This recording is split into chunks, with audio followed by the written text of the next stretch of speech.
Muy buenas noches apreciados estudiantes de Economía Colombiana, Grupo A de la Universidad Francisco de Paula Santander. Les habla su docente Juan Álvaro Picón Contreras. Hoy nos encontramos a 20 de mayo del año 2020. Continuando con los temas que se han venido desarrollando, en la noche de hoy le continuará la exposición la señorita Paola López y su grupo, pues, que estará integrado por Deina Marcela, Milagros, y se me va ahorita pues el otro nombre. Ok, y Keiri Lisset son las encargadas de llevar a cabo esta exposición. Ellos van a tratar lo que es la política monetaria, que como saben pues está a cargo del Banco de la República. Es un mandato pues que tiene constitucional, en los cuales tienen que empezar a mirar cuál es la cantidad de dinero que debe circular en la economía. Cuando pues esa cantidad consideran que tiene que ser superior, se estarían hablando de una política monetaria expansionista, la cual es de acuerdo con cada uno de los componentes de dicha política, el Banco de la República empezará a actuar, ya sea pues reduciendo la tasa de interés para hacer como más llamativo ante los inversionistas, ante los empresarios, para que acudan a los bancos comerciales y puedan ir prestado dinero. También pues existen los otros dos mecanismos y el Banco de la República considerará, de acuerdo con ellos, cuál es el que debe emplear para dar más dinero a la economía.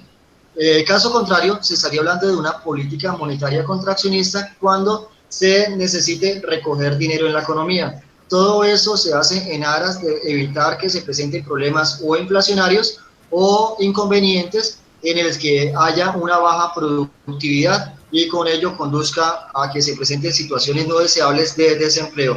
No siendo más mi preámbulo, le doy la palabra a la señorita Paola López y su grupo para que puedan continuar con su exposición. Muy buenas noches. Esta es la segunda parte de la exposición, dinero, precios y tasa de cambio. Para hacer una retroalimentación de la clase anterior, donde se habló el concepto de dinero, que es un medio de intercambio por lo general en forma de billetes y monedas que es aceptado por una sociedad para pago de bienes. También hablamos sobre la historia del dinero que se deduce en el Neolítico con la aparición de la agricultura y la ganadería. Y con ellos excedentes, es decir, aparecieron productos donde se necesitaban ser consumidos, dando la posibilidad de alimentar a las personas, y de allí se empezó a comercializar entre ellos ese método conocido como trueque. Con el tiempo esta forma de intercambio fue ineficiente y para el siglo V al VII se dio a conocer la moneda. Bueno, también expusimos anteriormente las funciones del dinero, que es una unidad de cuenta, la cual permite fijar precios de los bienes y servicios. También que es un medio de pago, ya que es aceptado por todas las personas para la compra y venta de los bienes y servicios, y que es un depósito de valor, quiere decir que conserva su valor al tiempo. También hablamos sobre el banco, que el Banco Central es la institución que emite y administra la moneda legal de un país, ejerciendo la función de banquero de los bancos. En nuestro país está estipulado por el Banco de la República. Ese banco controla los sistemas monetarios, que es el dinero, el crediticio, fijado por las tasas básicas de interés, y el cambiario, la tasa de cambio. Se habló también sobre el IPS, que es el índice de precios al consumidor, que se mide todos los meses y sirve para calcular la inflación. En Colombia es calculada por el DANE. Se habló sobre el IPP, que es un indicador de la evolución de los precios de venta del productor, correspondiente al primer canal de comercialización o distribución de los bienes trazados en la economía. Retomando la exposición, política monetaria. Los temas monetarios hacen referencia al dinero, a la medida de cambio que cada país ha adoptado como medio para el intercambio económico. La política monetaria en particular es el conjunto de medidas que adopta la autoridad monetaria con el propósito de buscar la estabilidad del valor de dinero e igualmente evitar desequilibrios prolongados en la balanza de pagos. Bueno, la política monetaria son las decisiones que las autoridades monetarias toman para alterar el equilibrio en el mercado de dinero, es decir, para modificar la cantidad de dinero o la tasa de interés. Como lo mencionaba el profesor, existen dos tipos de política monetaria, la expansiva y la restrictiva. La expansiva es la que aumenta la oferta monetaria y reduce las tasas de interés. Ejemplo, si en el mercado hay poco dinero, se puede aplicar una política monetaria expansiva para aumentar la cantidad de dinero. ¿Cómo se logra esto? A través de algunos mecanismos, como son reducir la tasa de interés para incentivar los préstamos bancarios, reducir el coeficiente de caja para poder prestar más dinero, comprar deuda pública, el Banco Central compra títulos para adoptar dinero al mercado. El incremento de dinero desplazará la curva de la oferta hacia la derecha y reducirá intereses. Por otro, las políticas restrictivas contraen la oferta monetaria, aumentando la tasa de interés. Si en el mercado hay mucho dinero, entonces la autoridad monetaria empleará una política restrictiva, que puede ser aumento de la tasa de interés, que es al pedir un préstamo, sea más caro. Aumentar el coeficiente de caja, deja más dinero en el banco y menos en circulación. Vender deuda pública, el Banco Central vende títulos y la gente los compra, sacando dinero del mercado. Bueno, al disminuir el dinero en el mercado y suponiendo que los precios permanecen constantes, la curva de la oferta se desplazará a la izquierda, entonces la tasa de interés se incrementará. En Colombia es el Banco de la República, es la autoridad monetaria que se encarga de direccionar la política monetaria. ¿Y cómo la implementa? Por mandato constitucional debe mantener el índice de inflación en niveles aceptables. Por ejemplo, con el fin de garantizar un adecuado desempeño de la actividad económica. Oferta monetaria. La oferta monetaria es el volumen de dinero que se encuentra disponible en la economía de un país en un momento determinado. Esta corresponde en su forma más simple al efectivo que se encuentra en poder público y a los depósitos en cuentas corrientes de la banca, los cuales son transferibles por medio de cheques.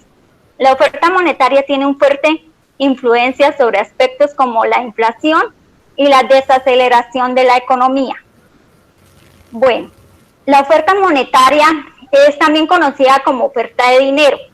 Es la cantidad de dinero con la que cuenta una economía durante un periodo de tiempo determinado, ya sea en manos del Estado, familias o de empresas.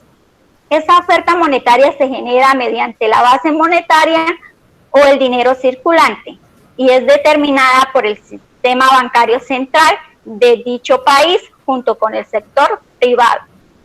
Esta oferta monetaria tiene dos elementos fundamentales, que son el efectivo y los depósitos. El efectivo hace referencia al efectivo en circulación, ya sea en manos de empresas o familias para la compra de bienes y servicios. Y los depósitos son los depósitos bancarios, transferencias, pagarés y cheques.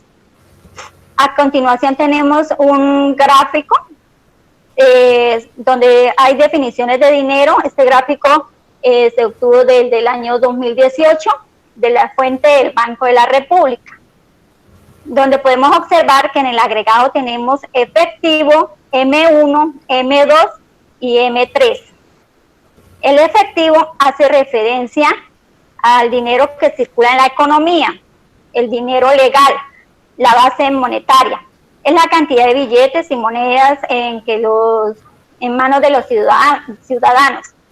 Además del dinero que los bancos tienen en sus cajas y depositados como en el Banco Central, es decir, dinero efectivo o líquido. M1 hace referencia al dinero que circula en la economía, incluyendo el efectivo sumado de los depósitos corrientes de los ciudadanos y empresas que son transferibles mediante cheques y cuentas corrientes. Este es el dinero más líquido. Al realizar una transferencia, pagar una tarjeta de débito o domiciliar un pago, estamos haciendo uso de este tipo de dinero. M2 incluye M1, sumándole los depósitos existentes a corto plazo que los ciudadanos tienen en el sistema financiero. Aquí tenemos una palabra que dice cuasi dineros. Esto hace referencia a un instrumento de pago que no son completamente líquidos. Por ejemplo, que pueden tomarse como ejemplo los depósitos de las entidades bancarias comerciales, cuentas de ahorros, certificados de inversión, entre otros. M3 incluye M2 y sumado todos los depósitos, incluyendo los depósitos bancarios a más de largo plazo.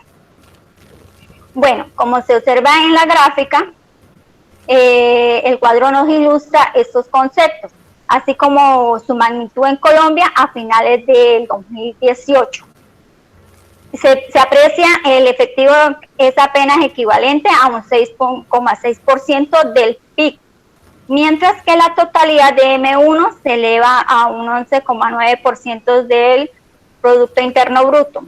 Dada la importancia de los depósitos de ahorro y a término fijo, M2 es muy superior a un 47%.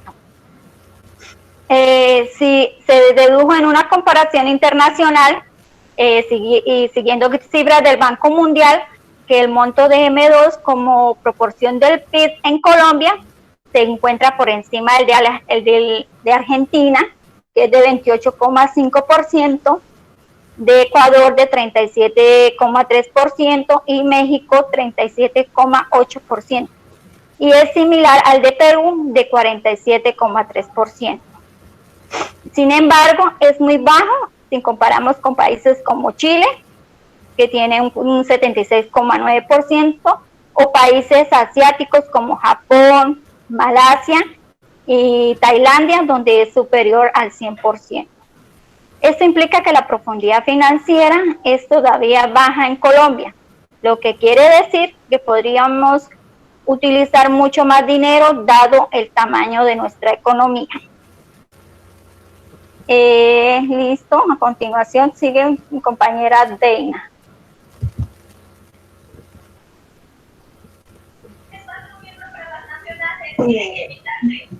Buenas noches. Vamos a hablar sobre las medidas de la autoridad monetaria.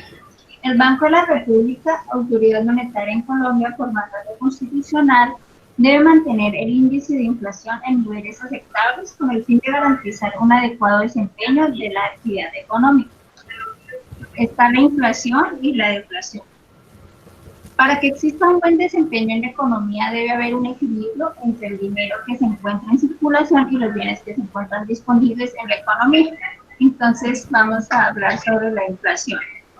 Entonces, cuando hay mucho dinero en circulación, las personas disponen de más recursos para adquirir bienes. Sin embargo, si el nivel es excesivo, la demanda de bienes es mayor a la capacidad productiva del país, prestándose entonces para una escasez de bienes respecto a la demanda. Y como consecuencia, pues el aumento del precio de estos, lo que hace que pues, se dé el fenómeno de la inflación. Ahora vamos a hablar de la deflación. Por el contrario, si la cantidad de dinero en circulación en la economía es baja, el público no tiene dinero para comprar bienes o demanda una cantidad menor a la que se puede ofrecer según la capacidad productiva del país. Por lo que las empresas se ven en problemas para vender productos. Se representa una abundancia de bienes y, consecuentemente, el precio de estos bajan, produciéndose entonces, por lo tanto, lo contrario a la inflación, Entonces a esto le denominamos deflación. Y según esto, para que exista un buen desempeño en la economía, debe haber un equilibrio entre el dinero que se encuentra en circulación y los bienes que se encuentran disponibles en la economía.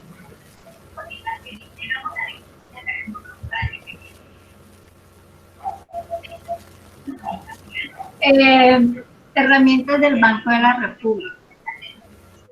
Para poder controlar la oferta monetaria, el Banco de la República utiliza herramientas como las tasas de interés, aumentándolas para incentivar el ahorro o disminuyéndolas para incentivar el consumo. Están los volúmenes de crédito, el encaje bancario, aumentándolo para reducir el dinero en circulación o reduciéndolo para lograr el efecto contrario. Está la emisión de dinero, el movimiento internacional de capitales.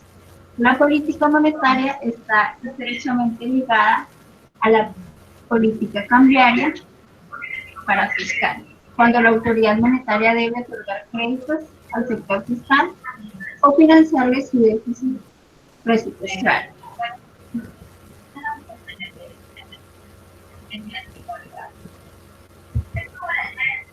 Buenas noches. Vamos a hablar sobre el equilibrio del mercado, equilibrio del mercado de dinero, ¿sí? El equilibrio del mercado de dinero o mercado monetario es el punto de mercado que se produce como consecuencia del cruce de la oferta monetaria con la demanda monetaria. Como resultado de esta equivalencia obtendremos el nivel de tipos de interés óptimo a corto plazo, denominando así la demanda de dinero como la producción de riqueza que las personas quieren mantener en forma de dinero. Y la oferta de dinero es el efectivo en mano del público más depósitos que mantienen en cuentas bancarias. El equilibrio del mercado de dinero se alcanza cuando coincide la demanda y la oferta de dinero, dando lugar a un tipo de interés de equilibrio y una cantidad de dinero de equilibrio. Aquí vamos a ilustrar una gráfica donde se muestra el punto de equilibrio, donde MS es la oferta monetaria, MD es la demanda monetaria, R es la tasa de interés y M es la cantidad de dinero. Como observación, la cantidad de dinero lo fija es el Banco Central, ¿sí? Esto es una curva de la oferta-demanda, cuando la oferta es mayor a la demanda y cuando la demanda es mayor a la oferta. Cuando la demanda es menor a la oferta, el tipo de interés será más alto que el del equilibrio, del equilibrio, porque la gente tendrá su dinero más líquido, ya que su coste de oportunidad es bajo. De este modo, los bancos tendrán que elevar su rentabilidad de sus productos financieros para poder colocarlos entre el público. Cuando la demanda monetaria es mayor que la oferta monetaria, el tipo de interés es más bajo que el de equilibrio. La gente tendrá más incentivo a tener dinero líquido, como por ejemplo depósitos a la vista, cuentas de banca, remuneración o dinero en efectivo, y de esta forma el coste de oportunidad será mayor y la gente estará interesada en invertir en productos que pueden ofrecer una mayor rentabilidad y a su vez sujeto a mayor riesgo, ¿sí? Vamos a hablar un poco del modelo ISLM sobre las curvas.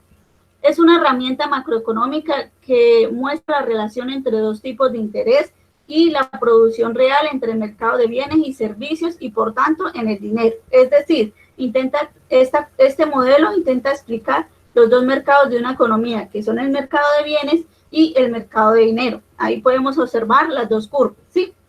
La curva LM muestra las situaciones de equilibrio entre la oferta y la demanda en el mercado monetario. Esta pendiente es positiva. Cuanto mayor es el nivel de producción y renta, mayor es la demanda de dinero. Y cuando mayor es la demanda de dinero, pues mayor tiende a ser el tipo de interés. Esto quiere decir que si la demanda y la renta es mayor, el interés también aumenta. Y cuando la renta y la demanda es menor, el interés baja, ¿sí? La curva IS muestra el sistema de equilibrio entre inversión y ahorro para los diferentes valores de la renta y el tipo de interés. Esta pendiente siempre va a ser negativa, porque la inversión depende inversamente del tipo de interés. Una disminución o aumento del tipo de interés causa aumentar o disminuir la inversión. Esto es que si disminuye el tipo de interés, si disminuye el tipo de interés, aumenta la inversión.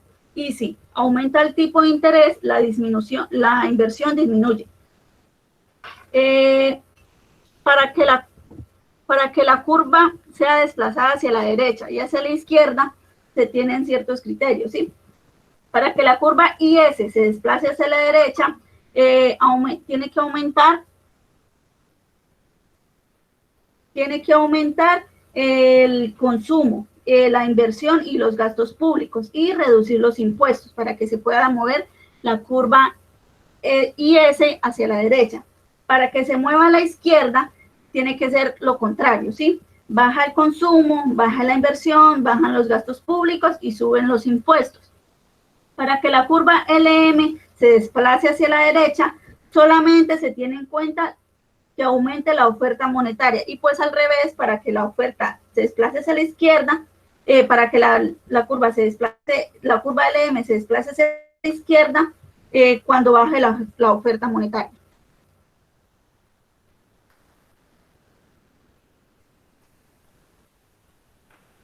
Le vamos a dar continuidad a mi compañera Katie.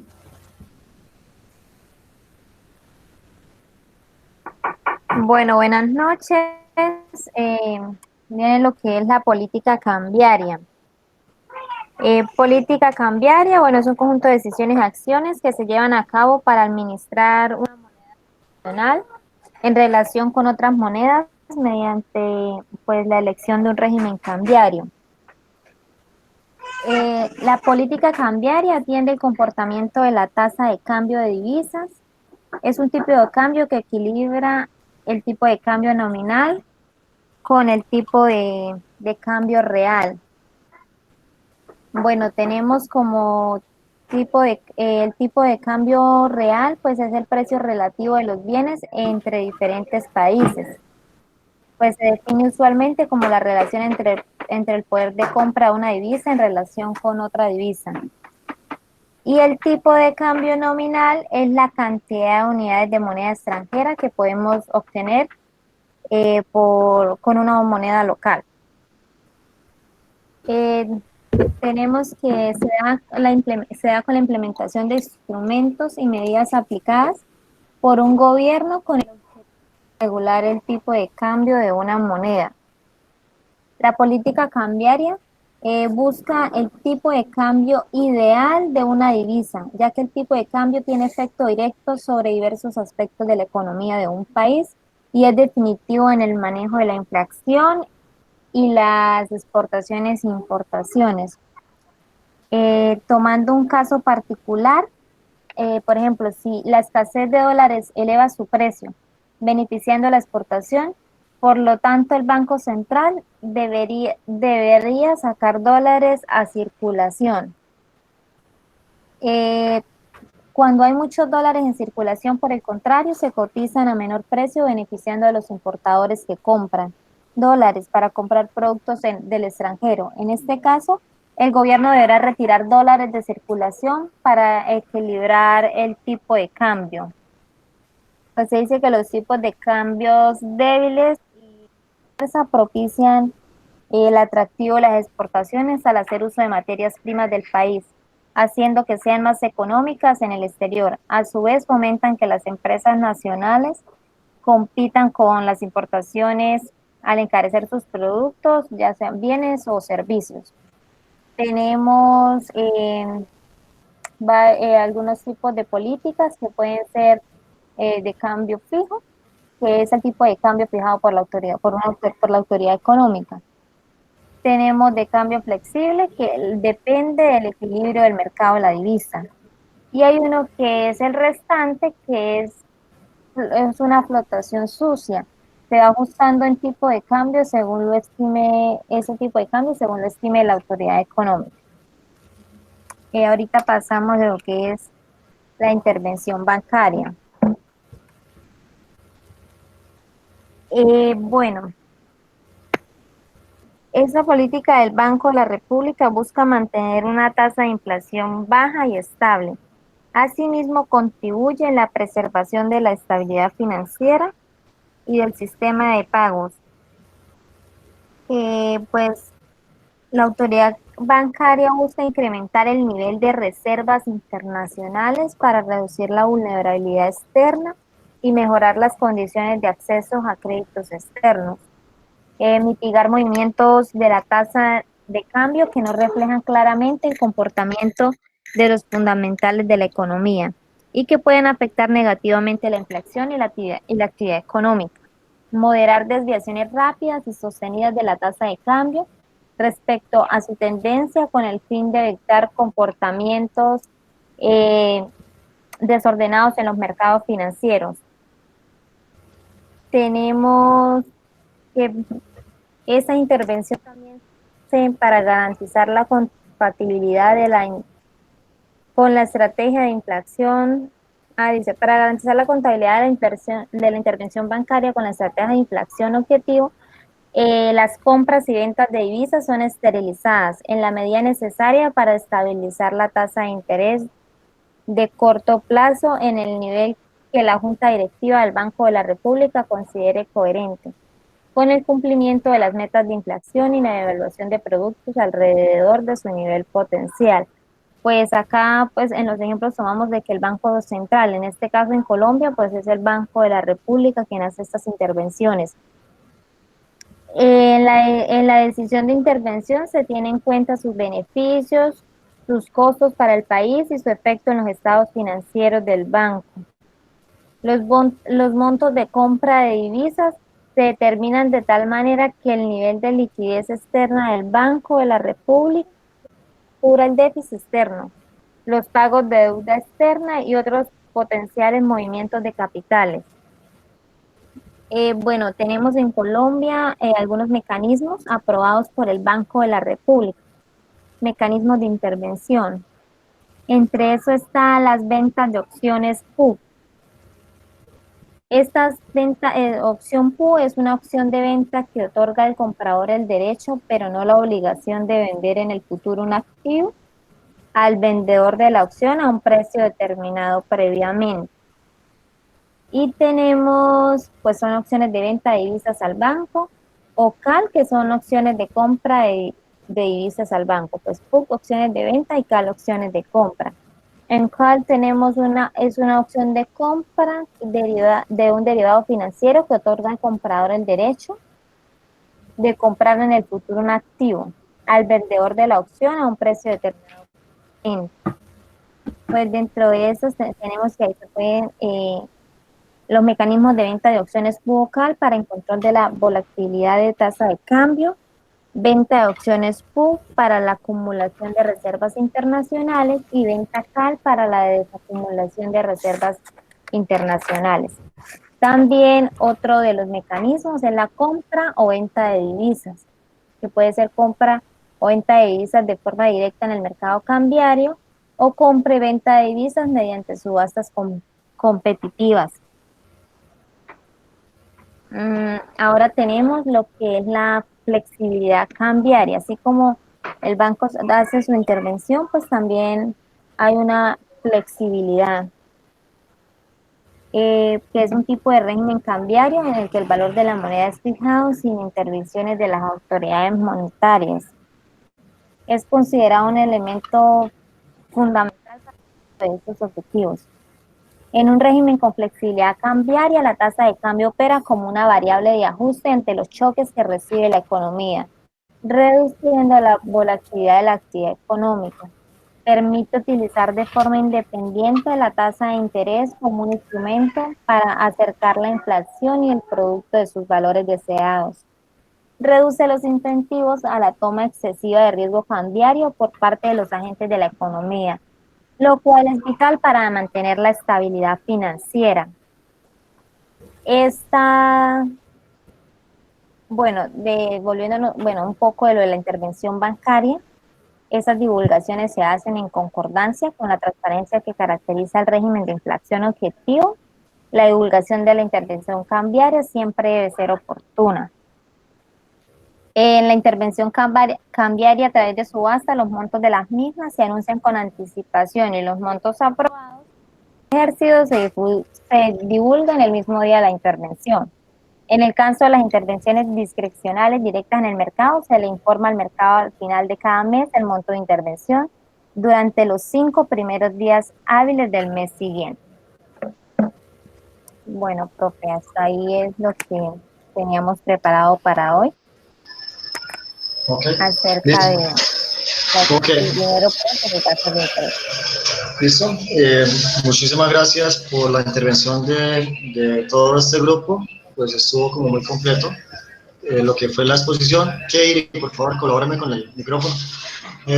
Y pues sí, acá por lo menos la compañera pues estaba mencionando, y una de las partes era como tal lo que era la política fiscal y lo que era la política monetaria. La política fiscal es en poder del gobierno, es discrecional, y él empezará pues a actuar de acuerdo a las necesidades económicas que se están presentando en su momento.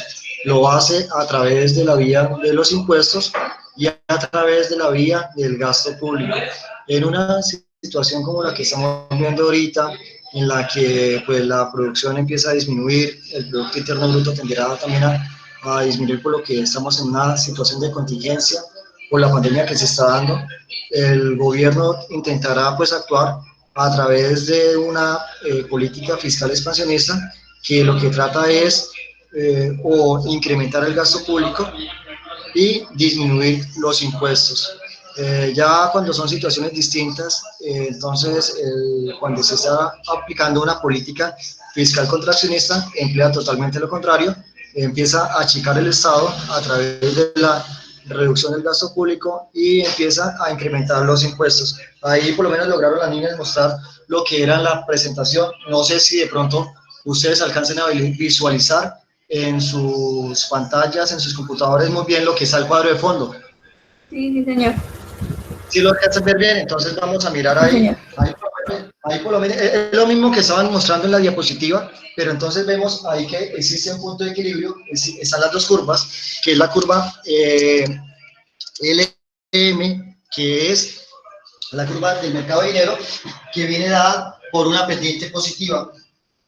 Esta curva LM, la que es el mercado de dinero, está en manos del Banco de la República, y pues ustedes ya habían visto a través de qué mecanismos el Banco de la República lo que busca es incrementar el dinero que hay en la economía. Cuando eso va a ocurrir, el Banco de la República, ¿qué puede hacer? Disminuir la tasa de interés con el fin de que se sientan motivados los inversionistas o las empresas a buscar dinero prestado que sea más barato. Para ello, entonces, se estaría hablando de una política monetaria expansionista, para lo cual la curva lo que se hace es desplazar a la derecha. Entonces, aquí ya estaremos consiguiendo un nuevo punto de equilibrio, y lo que pueden observar acá es lo siguiente: una política monetaria expansionista, que el interés está bajando, es lo que quería el Banco de la República, que disminuir la tasa de interés con el fin de que pues las empresas fueran a pedir prestado y con lo tanto pues la economía vaya a presentar una mejora, y vemos que el nivel de renta va a crecer de un punto de Y sub 0 a Y sub 1. Ahí por lo menos con eso estaríamos hablando. Esta LM2 sería una política monetaria expansionista. Vamos a poner acá política monetaria expansionista, y voy entonces a permitir tomarle una imagen para que ustedes la puedan tener en su WhatsApp y la puedan apreciar de una mejor manera. Ahora, ok, vamos a ver acá. Espera, que me faltó que le saliese.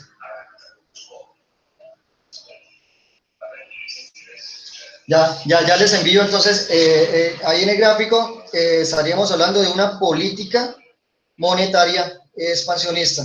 También pues pueden presentarse situaciones distintas en las que por lo menos haya mayor haya mucho dinero en la economía y con ello se estén presentando efectos que son inflacionarios. Y pues esto es un problema muy, muy grave que pues el Banco de la República buscará la manera pues de disminuirlo. Espera que ahorita... para ello, entonces, cuando hay mucho dinero en la economía, tendrá que empezar a limitar la liquidez como tal. Y para ello, pues, se tenderá a utilizar una política monetaria contraccionista. La política monetaria contraccionista, pues, el principal instrumento que pueden tener es la de las tasas de interés. El Banco de la República lo que haría es elevar las tasas de interés con el fin que exista menos dinero circulante en la economía, y al existir menos dinero lo que va a conllevar es a normalizar la situación económica en el nivel en que pues, sea como el más deseado. Para ello se estaría hablando entonces de una política monetaria contraccionista en las que la curva LM se estaría desplazando hacia la izquierda. Entonces acá ponemos LM, ponemos LM2, se incrementa la tasa de interés, ¿sí? De un 0 a un sub 1, está incrementando la tasa de interés, y lo que estamos viendo, un efecto en la renta que está disminuyendo. Ok, entonces estas son las políticas que utiliza el Banco de la República, pero separadamente también el gobierno está actuando, y el gobierno actúa es a través de la política fiscal. En la política fiscal, ¿qué es lo que utiliza el gobierno? Pues existen pues varias variables que las que se empiezan a tomar, como es el nivel de consumo que está en la economía, el nivel de inversión que está presente, pero pues con ellos el gobierno no actúa. O sea, el gobierno actúa es a través del gasto público y a través del establecimiento de los impuestos. En una situación como la actual, el gobierno, ¿qué haría? Pues tienen que empezar a mirar de qué forma se tiene que reactivar la economía, y una de esas formas es a través de una política fiscal expansionista. ¿A través de qué? De una reducción de impuestos. Como estamos viendo, pues ahorita en ese momento el consumo, el ingreso de las personas está disminuyendo, porque pues hay muchos que a raíz de los cierres de las empresas se quedaron sin trabajo. Hay muchos que a raíz de la informalidad no pueden salir a las calles a realizar unas actividades económicas y llevar el sustento a sus hogares, y pues al reducir los impuestos lo que harían es obtener un alivio en sus bolsillos y con ellos destinarlos hacia el consumo, y con ello empezar a reactivar lo que es la economía. Ya por lo menos en estos días anunciaron que va a haber como 3 fechas en los que va a haber una exoneración del IVA. Entonces, como tal, esa exoneración de estas 3 fechas, estamos hablando de una política fiscal expansiva, y cuando se habla de política fiscal expansiva vamos a correr la curva y ese hacia la derecha. ¿Qué efecto vamos a tener? Entonces, el efecto que vamos a tener es que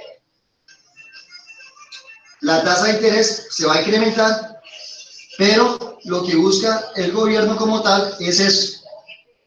Lo que busca es la reactivación económica, y esa reactivación económica lo hace es pasar del nivel de renta de un punto Y sub 0 a un punto Y sub 1. En ese punto pues ya la economía va a estar mejor, ya va a mejorar, si hay un mejor nivel de renta, habrá un mejor nivel de ingresos, habrá un mejor nivel, pues las personas al tener ingresos pues van a poder consumir, y con ello se va a poder reactivar lo que es la economía. Ya cuando se presenten situaciones no como las actuales, sino pues verá el gobierno la necesidad de obtener un tipo de recursos, lo que hará es incrementar los impuestos y reducir el gasto público.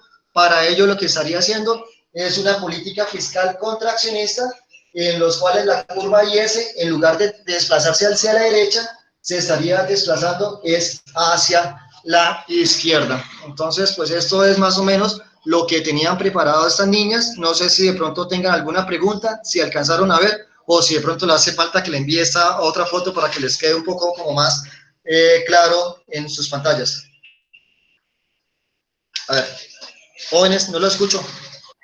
Sí, profe, envíela, por favor. Entonces, aquí, Sí, profe, que la envíe por favor. Listo, entonces ahorita entonces vamos a mirar lo que estamos Un acá. video.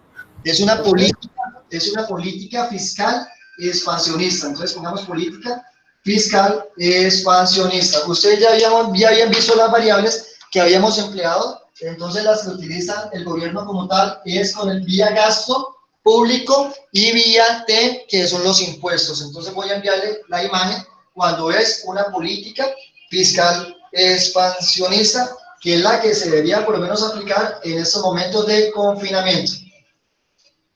Listo, voy a enviarle la imagen. ¿Tienen alguna inquietud adicional?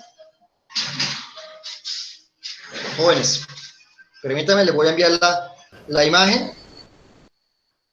O si no, entonces si no hay dudas, vamos entonces a darle la posibilidad a ver si en este momento hay otro grupo presente. Me habían dicho que iban a hacer algo sencillo, no sé si estén allí. Si lo están, por favor, me lo hacen saber. Jóvenes. Sí, señor. Sí, sí están. Hola, profe, buenas noches, sí, señor. Ok, listo. Entonces, hagan la presentación y empecemos para que podamos avanzar.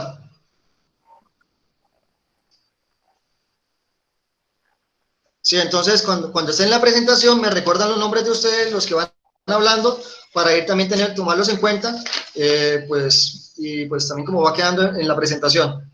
Eso. ¿Listo? Sector externo, entonces Andrés Cornejo y Sector Edson. externo. Solo los dos. Sí, señor. Profe, teníamos otro compañero que es Robinson, pero es imposible contactarlo. Ya, por ahí me han hablado la situación de él. Voy a poner acá Robinson en asterisco y trataré de comunicarme con él nuevamente a ver si me logra por lo menos contestar. Listo, entonces la clase es de ustedes, jóvenes.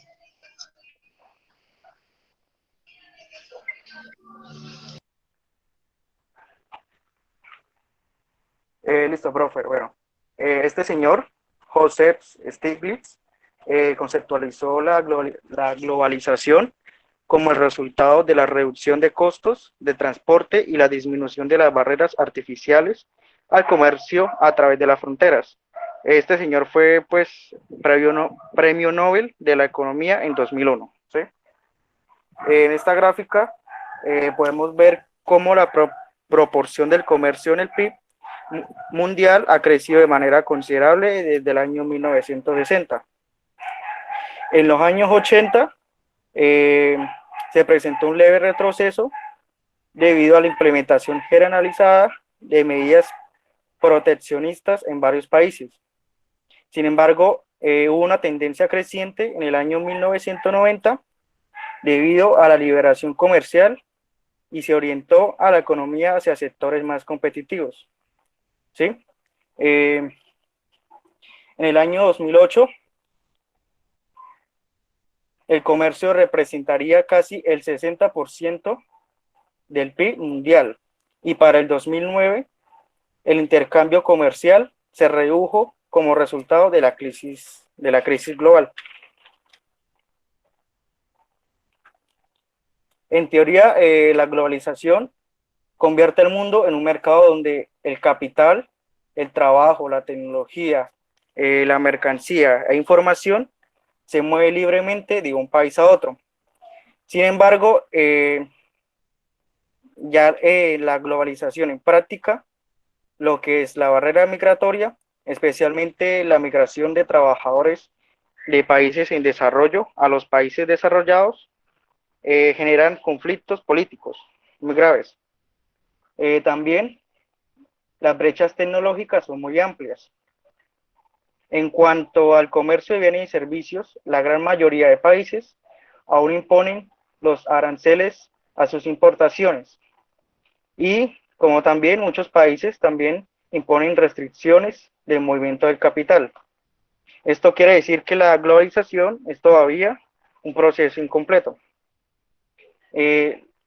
Algunos beneficios de la globalización es porque tiene las posibilidades de elección y de intercambio de millones de personas, entre ellas las elecciones de producción y consumo.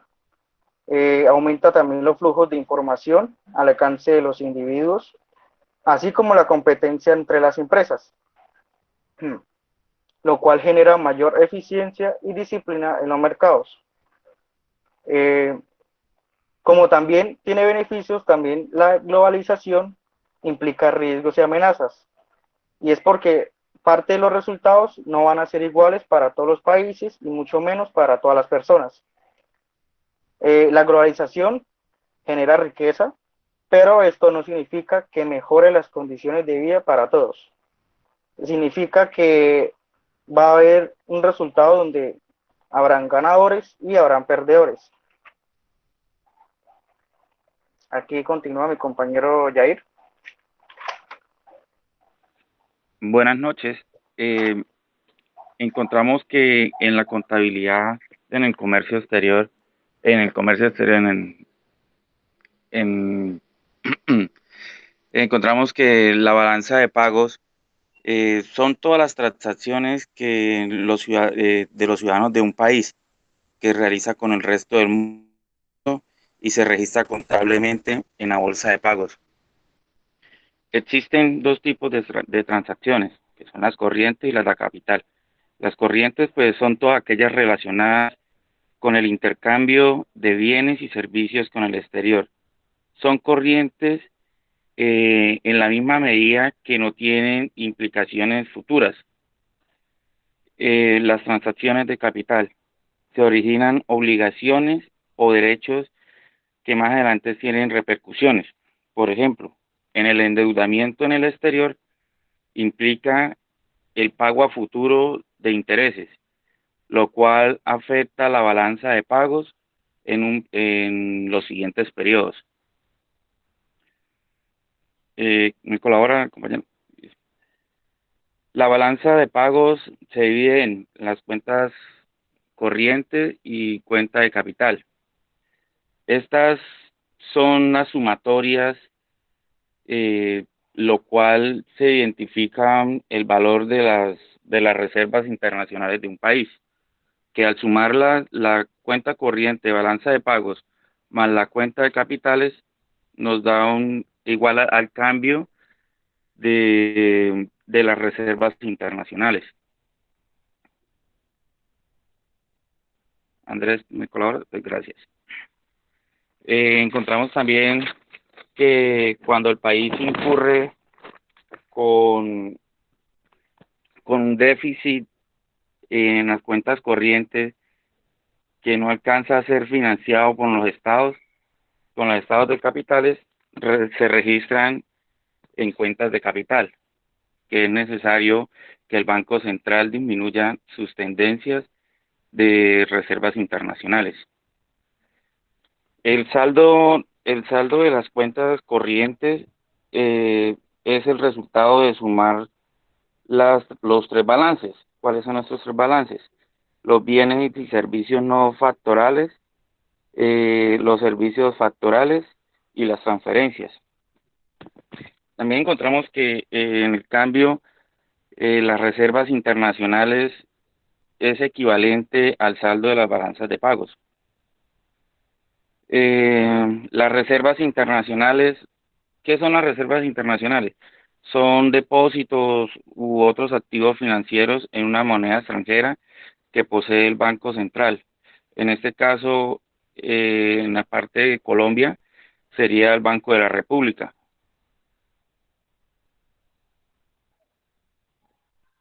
Encontramos una ventaja comparativa, donde nos demuestran que el país tiende a especializarse en la producción y exportación de aquellos bienes que fabrican con un coste relativamente más bajo al del resto del mundo, y donde son comparativamente más eficientes que los demás y tienden a reportar los bienes en la producción de coste más altos en el resto del mundo. Ahí nos mostramos una gráfica donde nos muestran donde un país tenemos mayor producción y exportación, y mostramos también cómo es relativamente más bajo para el resto del mundo. Entonces podemos tener una libre exportación de nuestra mercancía. Compañero Andrés.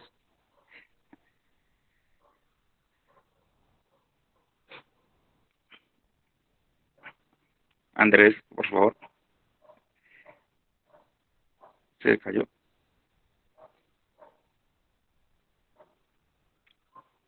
El comercio internacional es un mecanismo mediante el cual los países pueden especializarse, el cual eso le permite acceder a que tenga una mayor cantidad de bienes y servicios a los que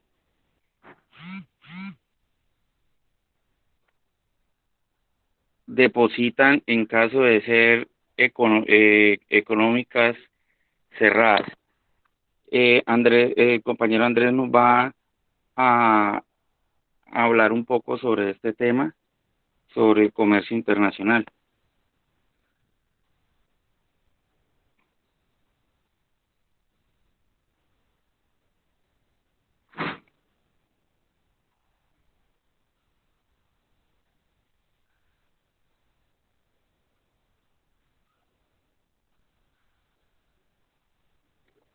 Compañero, se perdió. Sí, bueno, el comercio se divide en 12, lo que es el comercio interindustrial y el comercio intraindustrial. El comercio interindustrial se origina en sectores o industrias diferentes en cada país. Por ejemplo, Venezuela, que posee amplias reservas de petróleo, lo que es Argentina y las costas, poseen tierras más fértiles, y lo que es Perú tiene más acceso al mar que les permite explotar los recursos pesqueros. Estados Unidos también es un país rico en capital físico y humano. Por esa razón se especializa en productos de alta tecnología. Entre ellos puede ser los aviones, el software o los productos farmacéuticos de punta. Puede ser otro caso también de Colombia, que exporta petróleo, café y carbón, e importa computadoras y maquinaria. En el comercio intraindustrial se da en países similares, que simultáneamente exportan e importan variedades de la misma clase de bienes. Puede ser lo que es Alemania y Estados Unidos, que Alemania, por ejemplo, desarrolló una industria automotriz enfocada en automóviles de lujo, mientras que Estados Unidos se especializó en automóviles familiares, como también Japón lo hicieron con los propios carros pequeños, debido a su alta densidad demográfica. Sin embargo, solamente una parte del comercio mundial corresponde a este patrón que acabamos de describir, lo que es el comercio intraindustrial. Dado que los bienes que se comercian son en una esencia similar, este comercio no tiene mucho que ver con la dotación relativa de factores o las diferencias tecnológicas entre países. Listo. Profe, la verdad lo hicimos muy corto porque pues no sabíamos sobre el tiempo y la verdad es un tema muy extenso y no hemos podido contactar pues al otro compañero. Entonces, okay. No sé. Ok, tranquilo Andrés. Sí, lo importante es que hicieron algo, pues un poco tarde, porque yo ya había tenido también la posibilidad en su momento también de tocar como un avance sobre este tema, ¿sí? Pero pues es un compromiso también de ustedes que tenían que pues pasar y ya por lo menos hoy lo lograron hacer. Por acá me estaba escribiendo, entonces les agradezco que lo hayan hecho. La clase queda grabada, este link se va a compartir después, como lo he hecho anteriormente. Le agradezco Felipe, Andrés Cornejo y Yair Soto. Por ahí me estaba escribiendo Camila, que ella también está preparada para esta noche. Camila. Camila, me dices que estás preparada y ahorita me dejaste, Para la me dejaste próxima acá. clase, profe, el grupo de Camila. No, ella quiere de una vez. Ella quiere una vez. Dime. A ver, Camila, a ver, vamos a mirar a Camila. ¿Cómo está Camila esta noche? A ver. Sí. Estamos bien. Ya, entonces, Camila dice, aprovechemos estas clases como para desestresarnos un poco. Entonces, vamos a mirar cómo se prepara Camila, ¿no? Camila dice que ya está preparada. Yo nunca dije eso. ¿Cómo? Usted me acaba de escribir, dice, usted dice que le habían dicho, prepárate, Camila, para esta noche. Sí. Que le tengo preparado una sorpresa. ¿Sí? ¿Qué? Aló. Aló, Camila. Necesito escucharte, Camila, a ver qué tema es, Camila. ¿Cuál era el siguiente grupo? ¿Cómo? ¿Cuál era el siguiente grupo? En este momento, mire, no tengo acá el tema, pues el libro se me perdió, acá lo tengo. Profe, el tema de nosotros es mercado financiero, pero entonces sí, por favor, no, mejor exponemos la próxima clase. Pero es que la próxima clase es el previo, si pueden hacerlo pronto y un avance pequeño, mejor para que pronto vayan quitándose esa presión, ¿sí? Porque ya, mire, ya después vienen siendo, presumo que solo 2 clases. Ya serían 2 clases y con esas 2 clases ya todos los demás quieren dejarla para la última. ¿Sí? Profe, ya, pero sería bueno pues, para saber cuánto falta y organizarnos. Sí, pero un momentico, Sí, ya, sí, mira cuántos grupos faltan, sí. ¿Listo? Mira acá. Acá la exposición, Camila.